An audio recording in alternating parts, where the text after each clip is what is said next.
Good morning विद्यार्थियों। आज की ऑनलाइन क्लास में हम मनु द्वारा शासक या राजा पर नियंत्रण के विषय में अध्ययन करेंगे। विद्यार्थियों, पिछले क्लास में हमने शासक के गुणों का अध्ययन किया था तथा साथ ही हमने ये भी देखा था कि एक राजा को किन किन अवगुणों से दूर रहना चाहिए। अब आज की क्लास में हम ये देखेंगे कि राजा सर्वे सर्वा नहीं बने, राजा अपनी शक्तियों का दुरुपयोग न करे, राजा स्वेच्छाचारी न बने और राज्य से पूर्व की स्थिति, जो अराजकता की स्थिति है, वह पुनः लौट के नहीं आए। इसके लिए राजा पर क्या नियंत्रण होने चाहिए। आपने शुरू में देखा था कि हमने देखा कि मनु ये कहता है कि राजा के विरोध का अधिकार किसी को भी नहीं है। एक राजा के पद पर विराजमान एक बालक की आलोचना करने का भी किसी को अधिकार नहीं है। तो ऐसे में निश्चित रूप से हमारे सामने ये प्रश्न उपस्थित होता है कि अगर राजा मनमर्जी करने लग जाए तो ऐसी स्थिति में जनता के पास क्या उपाय है और वो उससे कैसे बचा जा सकता है। तो मनु शासक पर नियंत्रण की बात करता है और उस नियंत्रण के माध्यम से वह राजा को स्वेच्छाचारी होने से रोकने की भी बात करता है। तो इस क्लास में हम ये देखेंगे कि किस तरह से राजा पर नियंत्रण स्थापित करने की बात राजा मनु करता है। मनु ने शासक की निरंकुशता के विचार का समर्थन नहीं किया। वो ये नहीं मानता कि राजा निरंकुश हो। मनु ने अनेक सैद्धांतिक, संस्थागत व व्यवहारिक उपायों से शासक की शक्तियों को नियंत्रित करने की आवश्यकता प्रतिपादित की है। ऐसे अनेक सैद्धांतिक, संस्थागत और व्यवहारिक उपाय बताए हैं जिससे राजा की शक्तियां नियंत्रित की जा सकती है। मनुस्मृति में शासक पर नियंत्रण के लिए जिन उपायों का वर्णन किया गया है उन्हें दो भागों में बांटा गया है। पहला है नैतिक व सैद्धांतिक नियंत्रण और दूसरा है संस्थागत नियंत्रण। नंबर 1, शासक पर नैतिक व सैद्धांतिक नियंत्रण। जो नीति और सिद्धांत का जो नियंत्रण है उसमें क्या क्या राजा पे नियंत्रण होंगे, तो उसमें सबसे पहले है धर्म। मनु का मानना है कि लौकिक आचरण में धर्म के पालन के द्वारा व्यक्ति मोक्ष की प्राप्ति के परम लक्ष्य को अर्जित कर सकता है तथा मृत्यु के उपरांत भी धर्म ही व्यक्ति के साथ चलता है और वह ही उसे मोक्ष दिलाता है। अर्थात जो लौकिक आचरण, मतलब संसार में व्यक्ति जो आचरण करता है उसमें अगर वो धर्म का पालन करता है तो उससे उसको मोक्ष की प्राप्ति होती है। और उसके साथ ही वो ये भी कहता है कि मृत्यु के बाद भी एक धर्म ही एक ऐसी चीज है जो व्यक्ति के साथ चलता है और उसको मोक्ष दिलाता है। अतः व्यक्ति को सांसारिक वस्तुओं से मोह नहीं रखना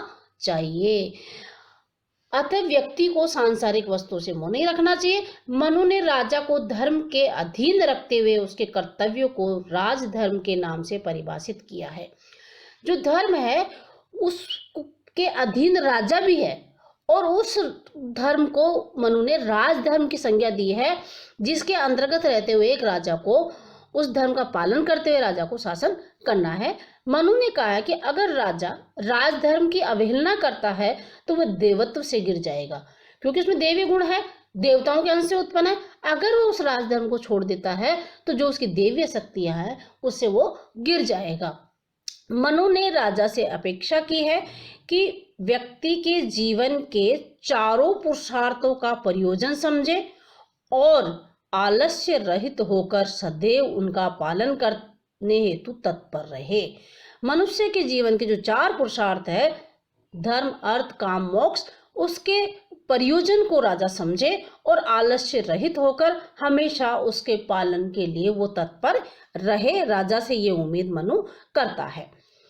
मनु ने 4 पुरुषार्थों धर्म, अर्थ, काम व मोक्ष की प्राप्ति राजा का परम कर्तव्य माना है। अर्थात राजा का परम कर्तव्य है कि वो चारों पुरुषार्थों की प्राप्ति करे। इस प्रकार शासक पर नैतिक नियंत्रणों की व्यवस्था करके उसकी स्वेच्छाचारिता पर अंकुश लगाया है तथा उसे जनहित के कार्य हेतु प्रतिबंधित किया है। अर्थात राजा राजधर्म के अधीन रहते हुए शासन करेगा और उसकी वो अवहेलना नहीं करेगा।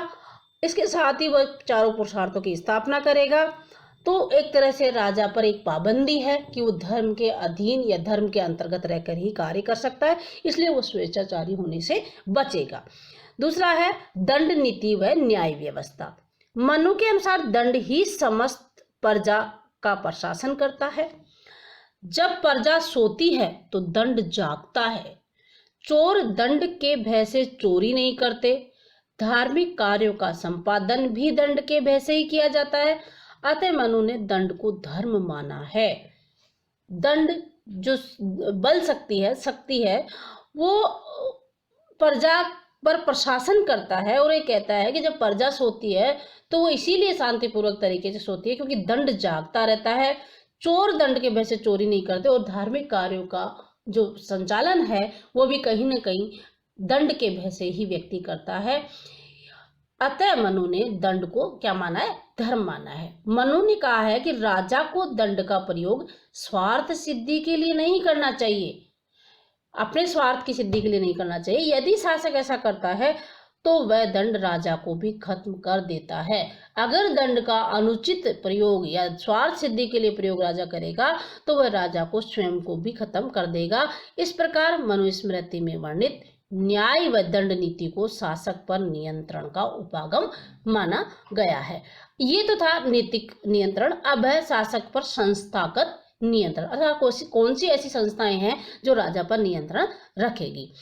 मंत्री परिषद का नियंत्रण। मनु ने कहा है कि शासक के लिए मंत्रियों व शासकीय अधिकारियों से मंत्रणा करना अत्यंत आवश्यक है। राजा अकेले कोई भी कार्य नहीं कर सकता, वो मंत्रियों से सलाह लेकर ही कार्य करेगा। मनु के अनुसार राजा को दूसरों का राज्यों में दूत भेजे गए दूतों पर निगाह रखने, दूसरे राज्यों में दूतों की नियुक्ति करने, उन पर निगरानी रखने आदि विषयों पर मंत्रियों से अवश्य परामर्श लेना चाहिए। इस प्रकार मंत्री परिषद के नियंत्रण से राजा स्वेच्छाचारी नहीं हो सकता। अर्थात मंत्री परिषद की सलाह से वो तय करे कि दूत कैसे नियुक्त किए जाएं, दूसरे राज्यों में कोई दूत भेजे जा रहे हैं तो कैसे हो, प्रशासनिक अधिकारियों की नियुक्ति कैसे की जाए और उन पर कैसे नियंत्रण रखा जाए, इसके संदर्भ में मंत्रियों से सलाह अवश्य लेनी चाहिए। अब प्रशासनिक विकेंद्रीकरण। मनु ने राज्य या राष्ट्र को प्रशासन के लिए छोटी छोटी इकाइयों में विभाजित करने और शासकीय शक्ति को विकेंद्रित करने की आवश्यकता को महत्वपूर्ण माना है तथा कहा है कि शासक की शक्तियां एवं कर्तव्यों के विकेंद्रीकरण के माध्यम से शासक की निरंकुशता एवं स्वेच्छाचारिता पर प्रभावी अंकुश रखा जा सकता है। अर्थात अगर राजा सारी शक्तियां अपने पास नहीं रखकर अपनी शक्तियां अपने अधीनस्थ अधिकारियों को दे देगा या राज्य को छोटी छोटी इकाइयों में बांट करके वहां के प्रशासक नियुक्त कर देगा, वहां के अधिकारी नियुक्त कर देगा, तो निश्चित रूप से राजा पर नियंत्रण रहेगा, क्योंकि वहां का प्रभारी वो अधिकारी या वो व्यक्ति ही रहेगा। इससे भी राजा निरंकुश और स्वेच्छाचारी होने से बचेगा, साथ ही उसके कार्य का विभाजन भी होगा। इस प्रकार मनु ने राजा को नैतिक व संस्थागत नियंत्रण के अधीन रखकर स्वेच्छाचारी होने से रोका है।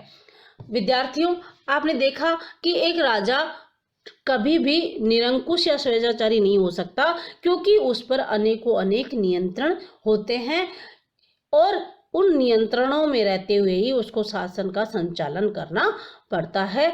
तो इस तरह से मनु ने विभिन्न नियंत्रणों के माध्यम से राजा को नियंत्रित करने का उपाय बताया या राय दी है। धन्यवाद विद्यार्थी।